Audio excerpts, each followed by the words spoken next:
today with Joe, and we are going to talk about chakras, which are kind of a hot topic. So you had a question for me, and I said let's talk about it on YouTube. So okay, great. Well, yes, chakras is like a buzzword in the yoga community, the New Age community. It's almost a household word, and in my learning and studying of the Yoga Sutras now and the Bhagavad Gita, I haven't seen a mention of the word chakra. Looking on Amazon for books and things, looking on YouTube, there's seminars, there's books, there's all kinds of things about the chakras. I was just wondering, what does yoga say about the chakras? And did chakras originate in yoga? That's a well thought out question, because most times people tend to just assume that chakra is an ancient thing. I don't think they know whether it's from India or Japan or Asia somewhere, but they know it's ancient and energetic, and it's now infused in all different types of New Age culture. Yes. One great thing that you were doing is you're saying it correctly. So a lot of times people say chakra. Right, I've heard that. So the sha, there's no sha in the Sanskrit. It's chakra.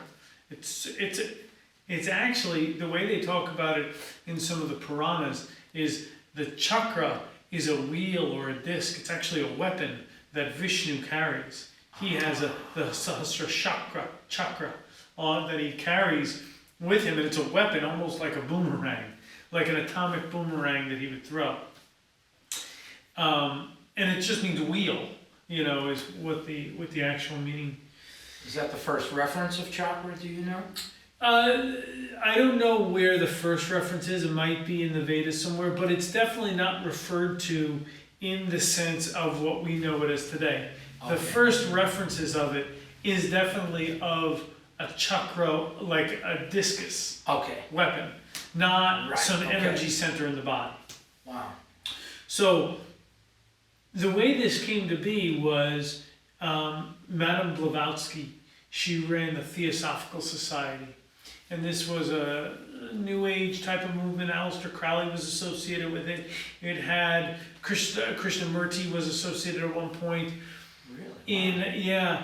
It was a very prominent thing with these Lord Ledbetter and Madame Blavatsky created this and moved to India, and they were very into reading auras and the chakras, and they created a system that had these 7 chakras that they really organized it. What people are mostly doing is kind of going off of that, and then going off of a book that came out, I think in the 80s or late 70s, called Wheels of Life by Anandaya Judith, which is this book right here. Okay. So, Wheels of Life. And this is basically the Bible of the chakras in the New Age culture. Right, so this is modern day interpretation. Modern day. Yeah, we can look just to see when she wrote it.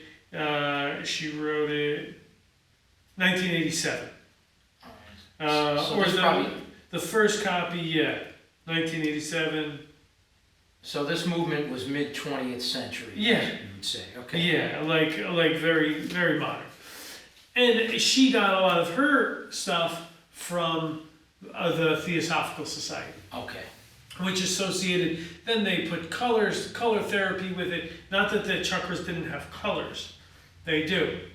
And there are certain things that the chakras is correct, what she says. It's not all, New Age stuff. You also had Carl Jung, who was very much a mystic, but also the student of Freud and modern psychology, and he was very into archetypes. So that's true. He would kind of break people down into, I think it's like six different archetypes or something like that. But you can see he did work with the chakras as well, as having a socio-psychological component to it, and he interjected that in. Before that, you didn't really see that. Wow. It wasn't so much like this is associated with your sexuality, sensuality. This is associated with your love, and you can't express yourself through your throat. Right. Chakras blocked, and all this Right. stuff. This is your primal port. All of that is newer agey Right. stuff. The blocking of the clearing of the chakras is big. Yes. So it's interesting when you turn the clock back and you say, where does it come up in the yogic text? Where does it really Yes. reveal itself? And this is where the Hatha Yoga Pradipika is around a 15th century text, give or take, and it's a tantric yoga text that has to do with raising your kundalini. Your kundalini is wrapped 3.5 times at your Muladhara chakra, at the base of your spine. It's sleeping, and the idea is to awaken it. Okay. And through this awakening, as it moves through each chakra, it then you get to go to the next level. It's almost like a video game. And as you move your way up, as the kundalini merges with the Sahasrara chakra and comes to that connection, now you are open, and now you are enlightened. And this is what happened to Buddha, supposedly, and this is what happened to many yogis. So this doesn't happen in the context of one class.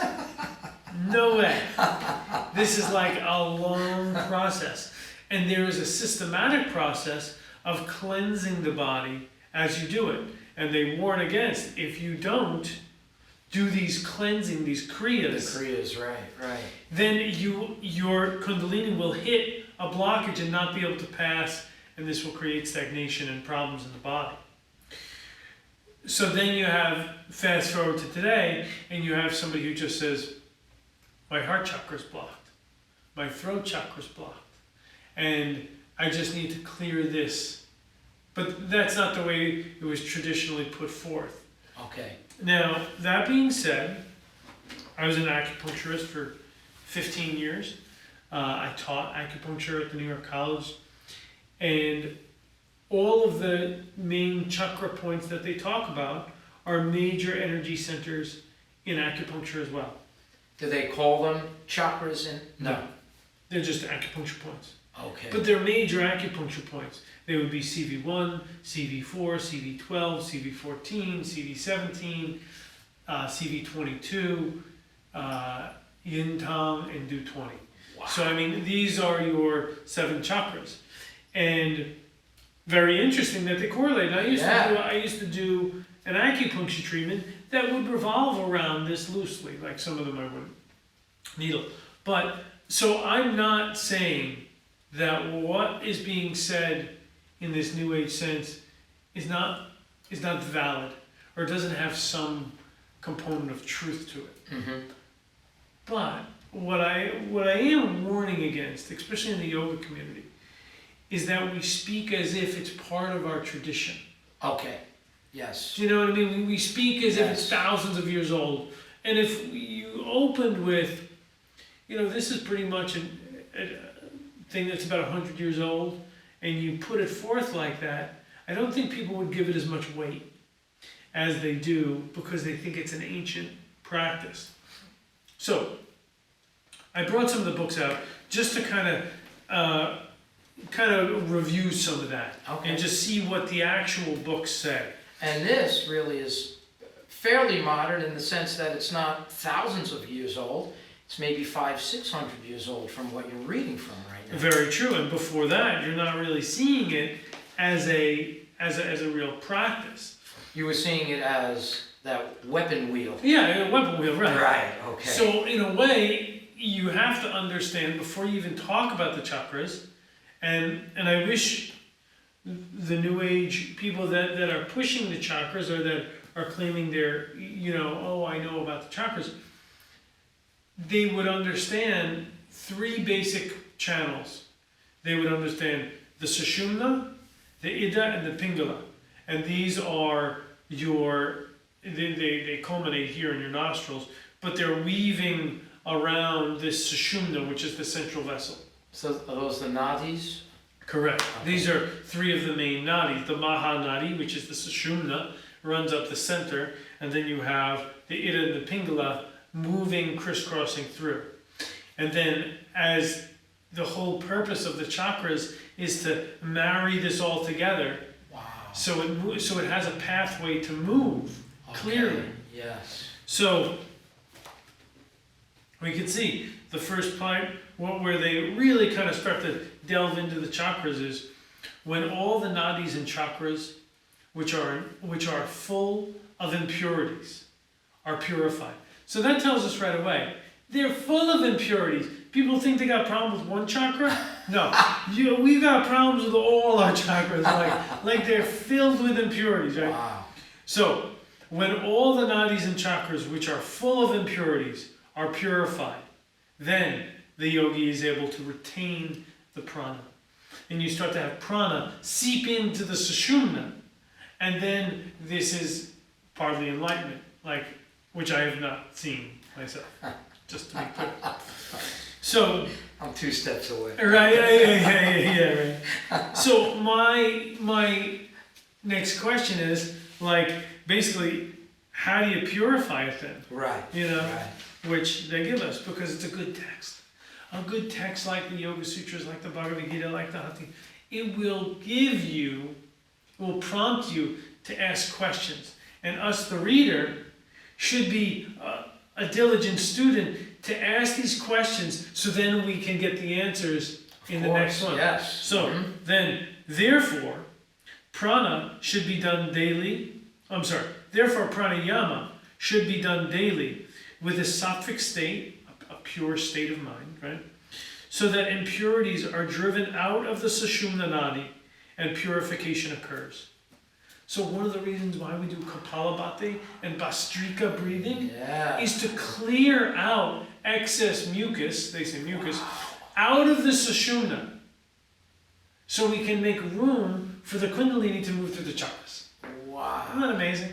And to me, I'm like, this is so rich. I don't have to go to fairy tale land and make up all this stuff. This enough. This is great, right?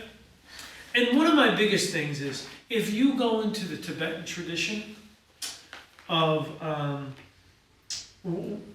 Sakya Buddhism, you'll see, which is Tantric Buddhism, which is really like Tantric Hinduism. There's so many similarities, and they borrow from each other regularly. In each Tantric tradition, you have different numbers of chakras. Some traditions have 4, some traditions have 5, some have 6, some have 7. We've settled on 7 because Madame Blavatsky and Lord Ledbetter, they really like the 7 chakra system. Okay. So they went with that. And then you have people marrying wines with different chakras and essential oils with different chakras and chocolates with different chakras. All of this is really silly. I haven't had the chocolate and the wine. I've heard if you go, I think I Googled it once, and there is one that says that the 7 dwarfs and the 7 chakras, and they marry each of those, and there's 7 notes, right? Right, true. So it's like, so there's these, you can find, you start looking for it, what is confirmation bias. Okay. I start to find my confirmations everywhere I look. 7 colors, right? So you start to really kind of go, but when you go in deeper into the traditions, you start to see that not only they didn't have a problem. There's one Tibetan tradition that has 5 chakras, that has the color red associated with the Muladhara chakra, as well as the Sahasrara chakra. They don't have a problem with that, but our Western mind doesn't like that. How can they both be red? Right, that's the first thing I was thinking. Wait, Right. they're both red? And in the Eastern mind, it's not that, right? So in each tradition, you have a different one. Once I see that, my analytical mind says, well, how can one claim to be right? Because now it's just my word versus yours. I say that it's right. You say that yours is right. Now it is, my God's better than your God. I was just going to say, religion is like that. Yeah, Shiva's better than Krishna. No, Krishna's better than Shiva. Why? Because my book says Shiva's better than Krishna. And then, but then they know, well, no, my book says that Krishna's better than Shiva. Look, Shiva worships Krishna, you know. And then you get into this battle where I think if we look within ourselves, and if we open it up to, hey, maybe this is a process that we're supposed to find on our own. What an interesting way to go about it. And what freedom then. Yes. Because I'm not bound by this. I'm open. You know what? I feel green, you know, at this level or whatever. Yeah. So Newness. well, let's look at some of these. Now these books, one of the reasons why I chose these books is these are written pre-1970s. These are written in the 50s by So great maybe- yogis. So maybe they're not influenced by this Correct. movement. Okay. And they're speaking to the Hatha Yoga tantric text. They're speaking to how it actually is. Right. Right? So in The Crown of Life, written by a yogi, Kirpal Singh, who was my judo teacher's guru, very interesting guy. He gives great analogies. Whenever several nerves, arteries, and veins interlace each other, that point or center is called a plexus. So you have like the brachial plexus that comes off the arm that feeds all the nerves into the hand, different branches. Similarly, there are plexuses of centers of vital forces in the sukshma, or subtle nadis. And these are called chakras, or padmas. So, he's not, I thought, when I read this, I thought he was going to go into, a lot of people say, they'll associate nerve plexuses with the chakras. And they try and match them up. And the problem is that you always, they'll talk about the lymphatic system or stuff, but you always fall a little short. It doesn't match up perfect. So I kind of appreciated that he brought it up in that you have these bundled areas of nerves and tissue. And we call these the plexus. Similarly, you have these energetic qualities that are bundled together. And these are called chakras. So the astral body, the more ethereal body, not your material body, is made up of astral matter and serve as passages for subtle pranas through which they operate in the subtle body, as do nerves, arteries, and veins on the gross body. So he's saying these chakras are moving through your subtle body rather than your material body. It's still material, it's just a more refined material. This is no different than acupuncture. When you go to school and they talk about these, this is exactly how they describe meridians. All these subtle tubes or nadis spring from the kanda, or the center where the sushumna nadi meets the muladhara chakra at the base of the spine. So now we're talking about the muladhara chakra, base of the spine. This is where your kundalini is sleeping, wrapped 3.5 times around. Of these nadis, the ida and the pingala and the sushumna are the most important. So now we mentioned ida, pingala, sushumna, central vessel. All these nadis are within the spinal cord. The ida and the pingala are of the left and right side respectively, and the sushumna is in the center. And he breaks down that a little bit. You know, and the gross prana travels through the nerves and the physical body, but the subtle prana moves through the astral tubes or the nadis. The breath is an external effect of the manifestation of the gross prana. There is a very close, intimate connection between the gross and the subtle prana. If the mind and prana cease to vibrate, no thought waves will arise. So I love this because he's not saying one is better than the other. He's saying they operate together. And that's so true. It's like if you have pain, like physical pain, it will affect the astral body. And if there's astral pain, stagnation, it will affect the physical. All right. So he's saying that there is emergence of those two. So that was the Crown of Life, just a short little. He goes more. I don't want to eat up all the time. This is Tibetan yoga, and this was written in 1950, another great book. The chakras are centers in the body, it cannot be found in any material, a medical manual. Though a perceptive student can see in a contemplative fervor for a connection between the subtle and gross bodies. These centers vary in number according to the subtlety and the psychic relationship of the observer and meditator. It depends on the system of yoga that you are following will determine the number of chakras. Wow. All right, so that's kind of what you were saying before. Exactly. Right? So we're not saying, so we can't be married to the number 7. And I watch people, they love the chakras. I love the chakras too. Right, sure. But then it's like, I always hate studying something and then finding out later that I was like, oh, that was just kind of like conjecture. Yes. That was just somebody's opinion. I wish they told me that it was their opinion. Yes. Not that I don't want to hear their opinion. Right, of course. But I just want to know the history. I like to understand history. Well, let me just ask you a question. Hatha Yoga Pradipika, does it tell you how many chakras there are? Yes, they go with 7. 7. But they acknowledge that depending on the tradition, the tantric tradition, it will be different. It acknowledges it in the Hatha Yoga Pradipika. Yes. Okay. So it gives you that, and I think one of the reasons why people fall back on the 7 is because this is a very well-known text. Mm-hmm. So you have other texts that are saying something totally different. And the detail at which some of these systems go into, this is their crown jewel.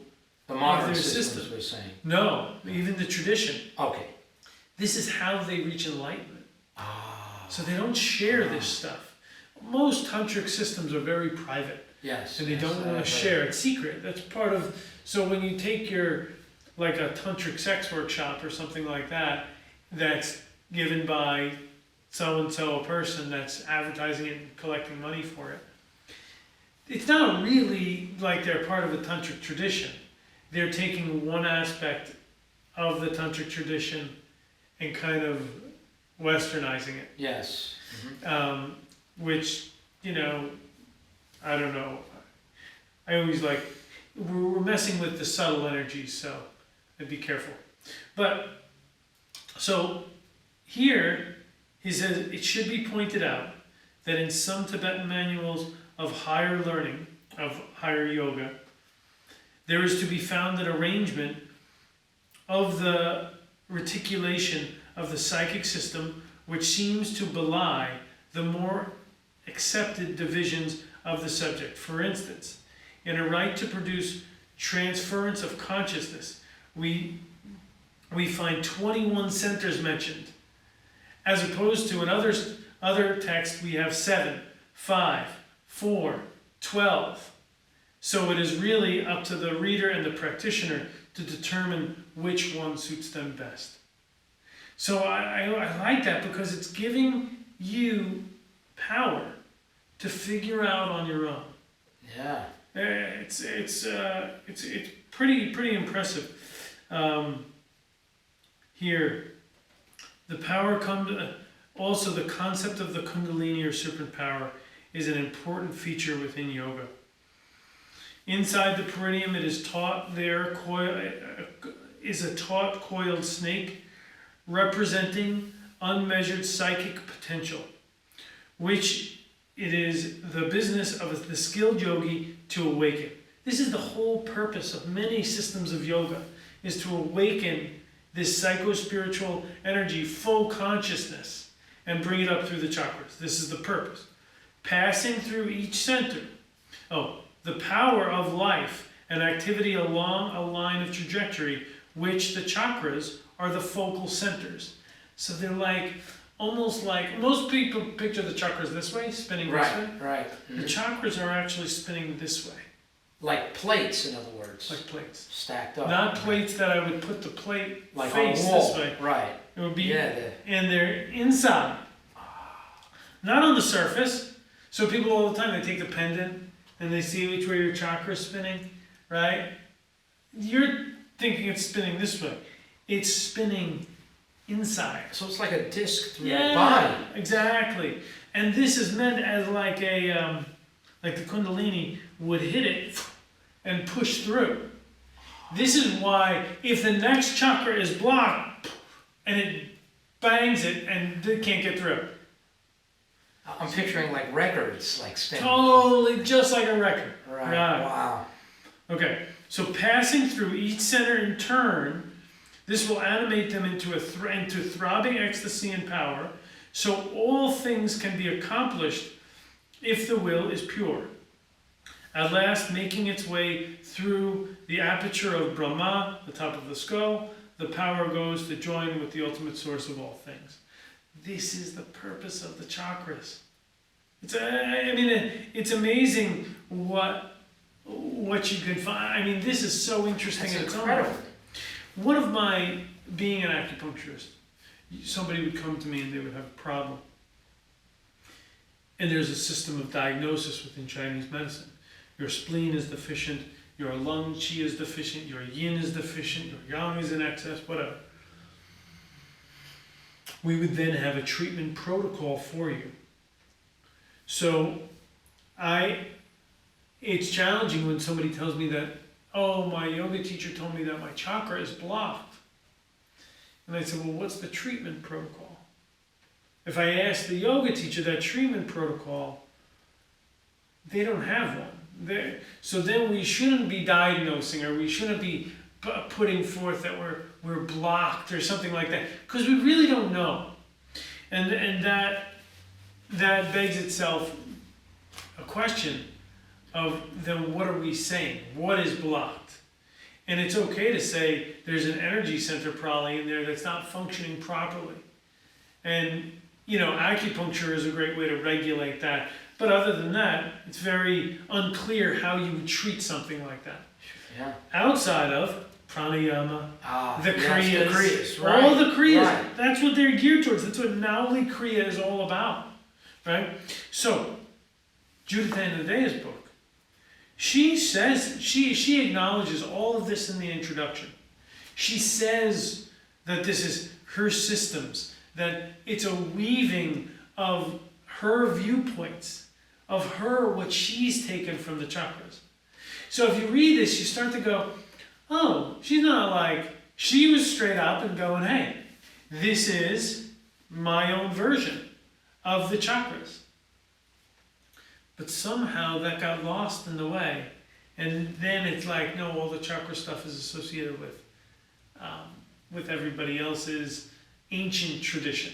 Right. Where you can't find it in the Yoga Sutras. Right. You can't find it in the Bhagavad Gita.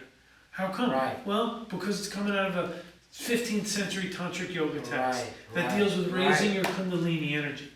Right. So that's the whole purpose. Now, she mentioned something here. She says, when I first injected chakra theory with such ideas as grounding, the purpose of the idea of a downward current of consciousness, it was somewhat skeptical. Most interpretations of the chokas focused on transcending our physical reality, portraying it as inferior or degenerate.